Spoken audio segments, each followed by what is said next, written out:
your girl Element. We're back with another video. I'm getting a little intimate today because I'm here to talk. I'm here to chat. I'm here to give you all the facts. You already know what's going on. It's a process, you know what I'm saying? Why do I start so many projects and don't finish them? Now, you could say procrastination. You could say I had to go get my hair done.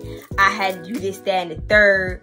Or you could be one of those people that, like me, start your projects and don't finish them because of the fact you have to dig deeper in yourself. We all have our own creative process, and I think that that's a beautiful thing, because if everybody created at the same rate, at the same way, then we would just be all the same. And obviously, I ain't like y'all ain't like me, we ain't like we. So at the end of the day, why should we be doing the same process or feeling like we have to do the same process? Because one, where am I going to be in 5 years if I keep starting projects and not finishing them? Two, what is my objective of starting these projects and what do I want to do with them?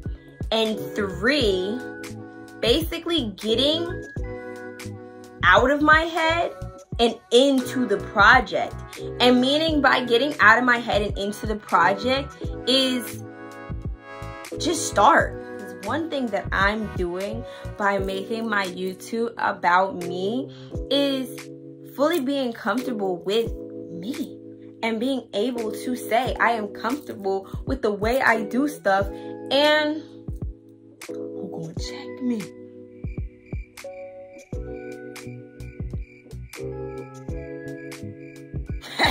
I ain't think so. So, we're gonna start with my opinion on how I do my creative process. Because my creative process, girl, it be processing. It be processing. And the processing. And the processing. So, me, I'm a type of person, I'ma do it all. I'ma do everything at once.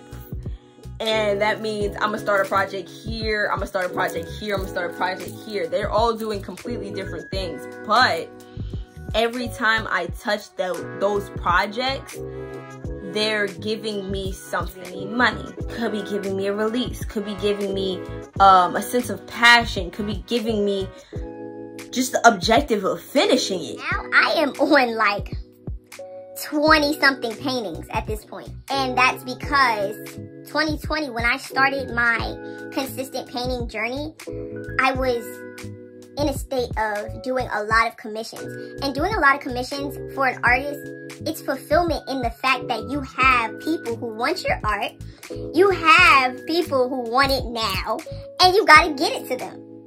That's like college and deadlines. I realized that while I might not be a deadline liker, I'ma need it. I'ma spend time in La La Land constructing and configuring for months. And you know, that's okay. But it's like there has to be a balance between projects that I work on for months and projects that I work on now. Develop a schedule for things that are for now and for things that are for the future. Because I have anxiety. I don't got time to be thinking about the future and the present while I'm doing the present stuff. So I gotta, like, make it up in my mind, like, hey, this is what we doing today. This is how we're gonna do it. And this is for this. This is for this. This is for this. Dedicating what it's for, I think, gives me the... Because if I don't have a reasoning, it's just gonna be there. I still am that person, but I am working towards being a person with balance and understanding and more deadlines. Because deadlines do make you a little scared, but it does give me a little smack on the booty. So, yeah, definitely, if you're the type of person that, is like me, try to give yourself personal deadlines. And personal deadlines that you actually crack your neck for. Let's get into it, okay? Don't think about it too much. I don't like paintings that require me to think too much. I don't like graphics that require me to think too much because I'm already thinking. So while you are probably like, oh, so you don't want to think? I'm a thinker, and you're going to realize that the more you're on my page. that regardless of me saying I don't want to think, is me saying I don't want to overthink to the point where I don't start it.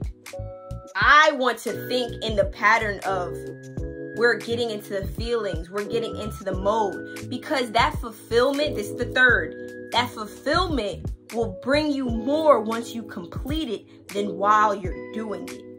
So before I give the floor to my friends, I want to definitely leave y'all with this message that when you're doing something that is fulfilling to you, everything is not going to be fulfilling.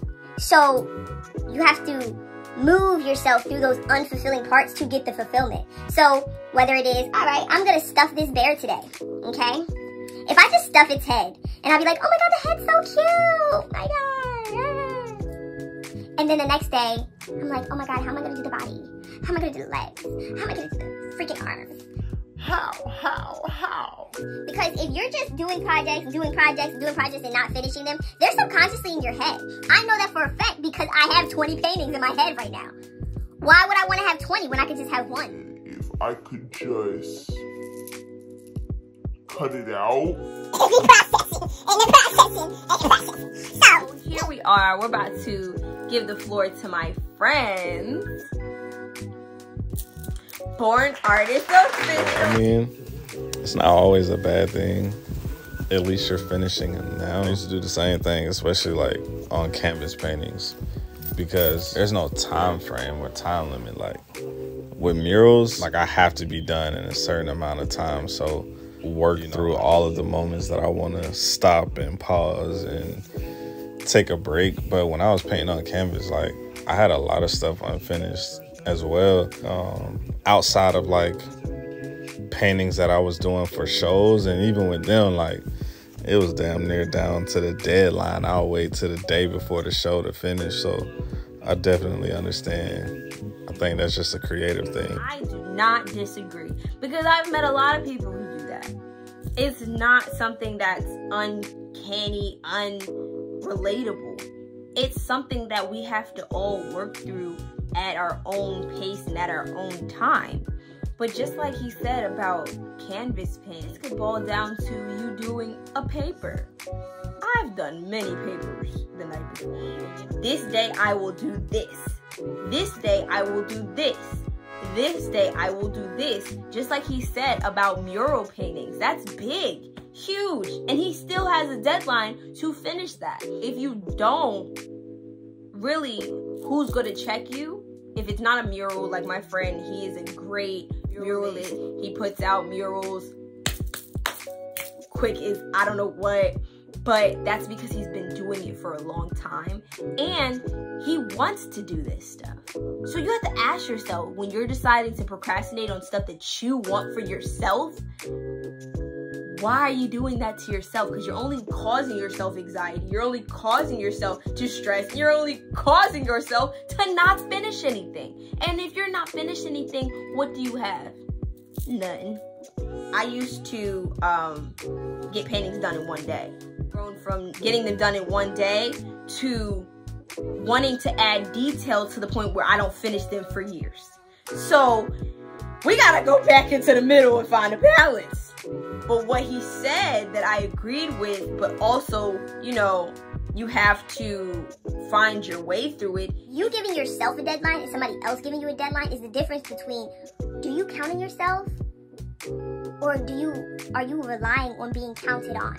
And if you're counted on, that's beautiful. But you should be able to count on yourself at the end of the day. You should be able to rely on yourself at the end of the day. Because if you can't rely on yourself, then people shouldn't rely on you anyway either. I think it's more of a fact of having that accountability for yourself and really dive deep into, why am I not finishing this stuff? Because I'm in my head? That's the only reason. Literally. Because when you want to do something, you're going to do it. You're going to get it done. And when you do, it's done. And you can be happy and fulfilled that it's done. Otherwise, you're just floating in a space of confusion, which is not good. LJ the Alien is? In previous years, I was a start multiple things at once type person. whether it be multiple songs or different hobbies. I was always like trying to do everything at once.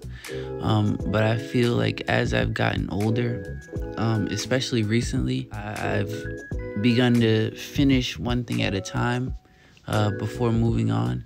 And I think the reason is I have so many unfinished projects and so many unfinished songs, and so realized that I didn't want to start anything else.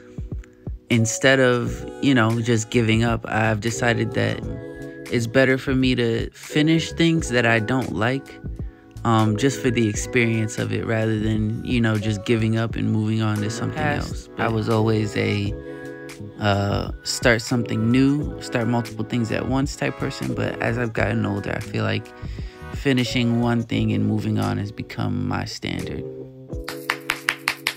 I love that response, because while it gave the same response as my first friend, that, hey, in the past, these two people that I just quoted from, they're both older than me. So they're saying past life like me. I'm their past. You get me? I'm young still. So at the end of the day, I'm still learning and growing through the things that I do not want to do, but I know I have to do them. I did not really want to do these things because I'm on to the next. I realized that I should just do them for the experience. And sometimes during the experience, you might find something way more fulfilling than you did when you first started. But because of the fact that I was so on to the next, on to the next, on to the next, I wasn't focused. And back in the day, my dad used to say to me, because when I was finishing paintings in one night, I used to be up all night. I used to be up from, I used to start the painting at 7 and be up till 4 o'clock in the morning when I got school tomorrow, because I wanted to finish the painting. I want it to be done because I want to move on to something else. That's anxiety in a different degree, though. Because it's like, I gotta finish, I gotta start something else. Now it's, oh, I can start this today and then start something else tomorrow, then start something else the next day. Because I don't have a structure. I need a structure. So if you feel like you're not putting your best foot forward into your art, into your creative space, into anything that you decide you want to do, have a structure. Not just a list, not just a to-do list.